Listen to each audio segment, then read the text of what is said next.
Hi, Mr. and Mrs. Smith. Thank you so much for meeting with me today. I'm excited to talk to you guys about Kate and what we've been up to this year.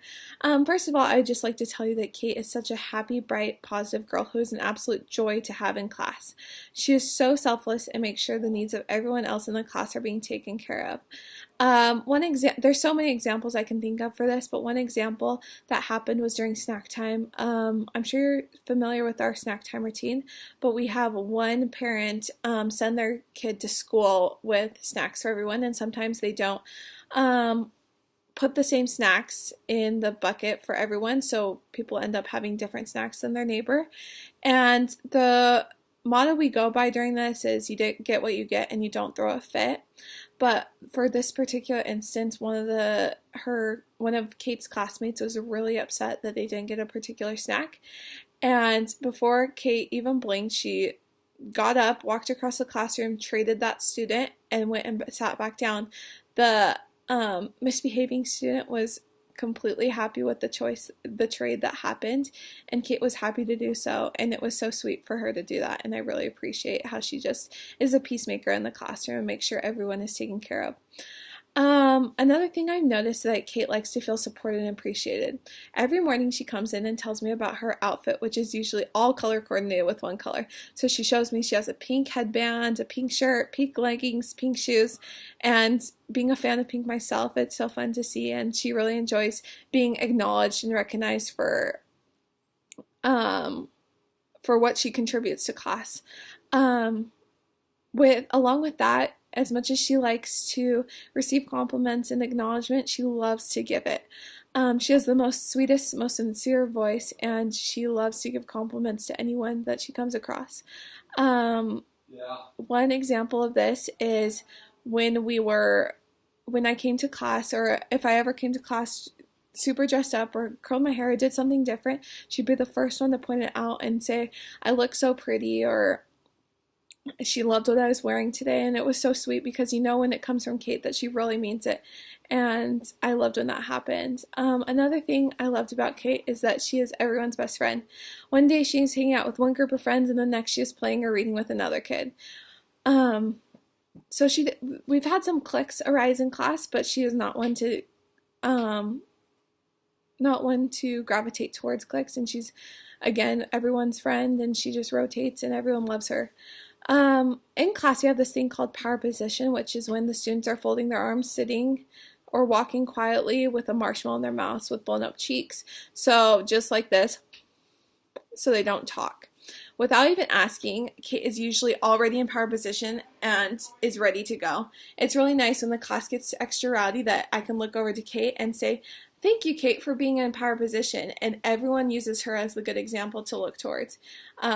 It's an easy way for me to acknowledge Kate and her contribution to the classroom, and also have all the students look to her as an example of what they should be doing in the moment. Moving on to what we've been doing for this year.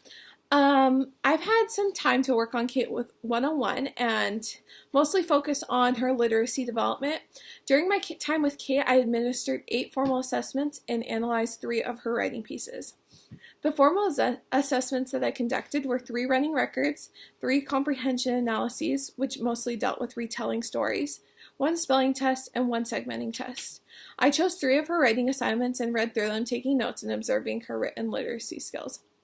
All these assessments helped me to better understand Kate's literacy development and fine-tune the instruction she is receiving so that she can continue to grow and develop as a literate student.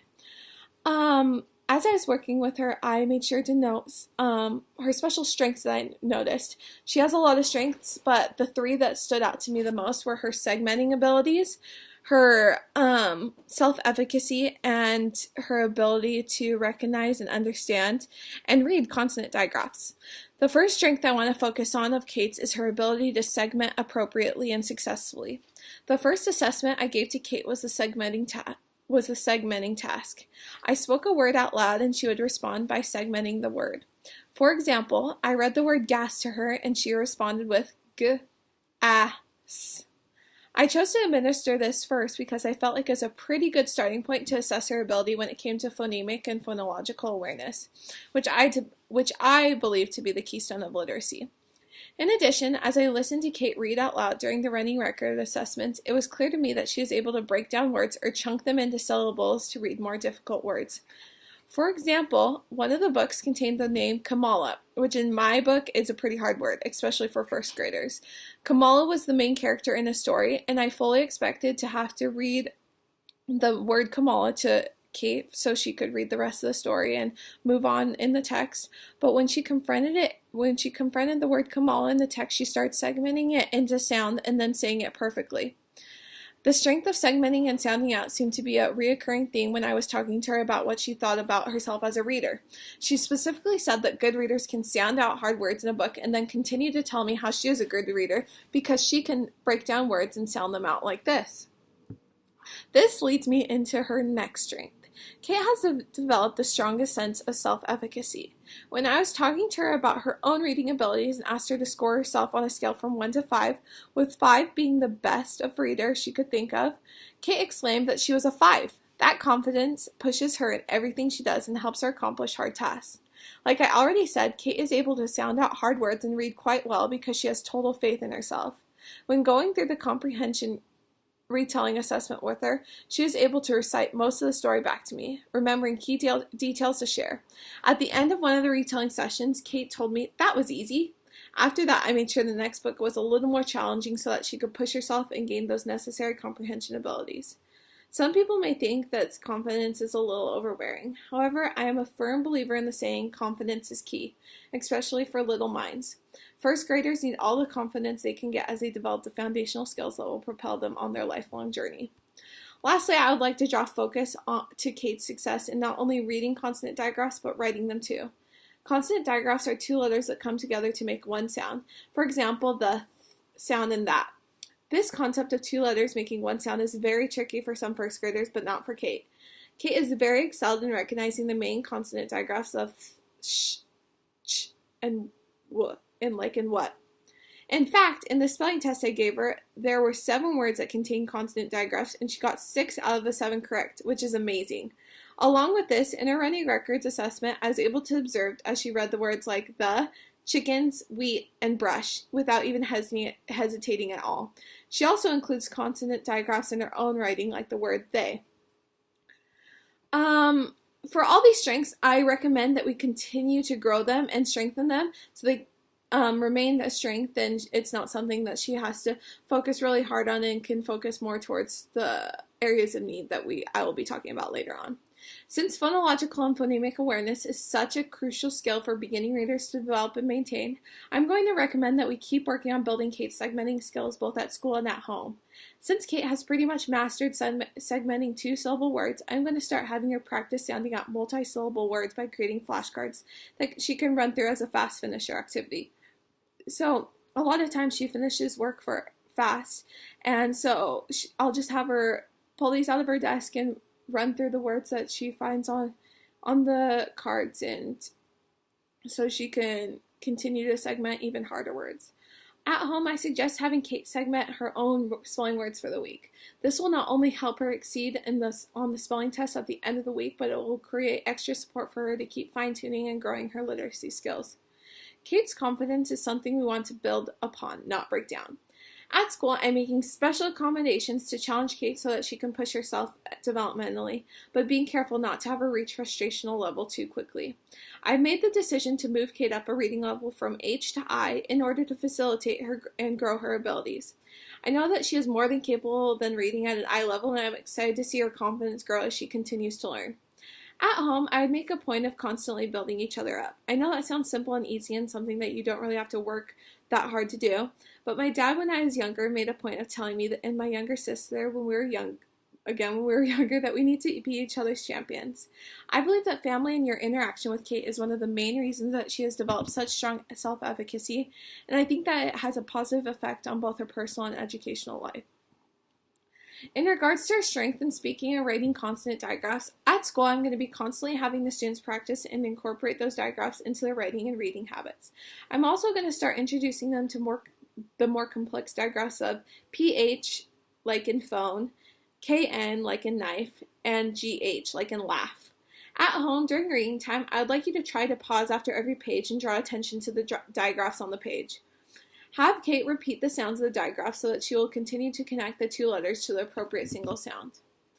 With all these strengths, there are some areas of need that I've made note of and want to let you know of so we can both work together at home and at school to turn those weaknesses into strengths. So 2 of the areas of need that I want to pay special attention to are vowel digraphs and fluency. It's interesting to me that Kate is so awesome at consonant digraphs but struggles a little bit with her vowel digraphs. On words that contain vowel digraphs, Kate only spelled 2 out of the 7 right, neglecting to correctly spell the digraph. This was on the spelling assessment that I administered to her, and there's 7 words on there that had vowel digraphs in them, and Kate only included 2 of the correct digraphs in the words instead of doing all 7. I also noticed that she was having a hard time spelling them out in her writing. For example, she was trying to spell house, and it came out like Haws, and leaves became Leves. I completely understand why this concept is so confusing because since first graders typically sound out the words they want to write, the way vowel digraphs sound is hard to recognize. Another area of need I believe that Kate needs to work on is because Kate is so good at segmenting and breaking words apart, she tends to do it for words that she is fully capable of reading smoothly. This is in turn affecting her fluency and being able to blend all the words together to create a nice and coherent sentence. During running records, I noticed that she would put so much effort into segmenting that she would lose focus and have to repeat herself a lot. In addition, I think segmenting so much has negatively affected her reading abilities. By breaking down her words, it draws her focus away from the key details of the story and places it completely on just the words on the page. So at the end, when I'm trying to ask her comprehension questions, she has a hard time remembering the facts of the story in the beginning, middle, and end because of so much emphasis placed on saying the words out loud correctly. To work on these areas and needs and turn them into a strength, at school, during her guided reading groups, I'm going to practice vowel digraphs and make sure she can connect the sounds certain words make and come to the realization that 2 vowels together can make 1 individual sound, just like consonant digraphs. At home, I would suggest you guys to work on recognition of digraphs in writing, of vowel digraphs in writing. By learning to recognize them in words, it will help Kate to understand the integral part they play in many words. For her fluency, I think fluency comes with a lot of practice. So at school, I'm going to put more emphasis on reading with expression in hopes that pulling the focus onto reading with proper intonation will start to break her of her habit of segmenting. At home, again, practice makes perfect. As she is reading to you and she starts to segment too much, remind her to read like you. Read a sentence to her and then have her read the next sentence more fluently, like a human, not a robot. I think that is everything, and sorry, that was a lot of information to give to you at once, but the next parent, I think, is outside, and so I will say goodbye. Thank you so much for taking the time to come here and visit with me. Kate is doing so well in our class, and it is an absolute joy to teach. Before I let you go, do you have any questions regarding Kate or what she's doing in school? No? Okay, I'll see you guys later then.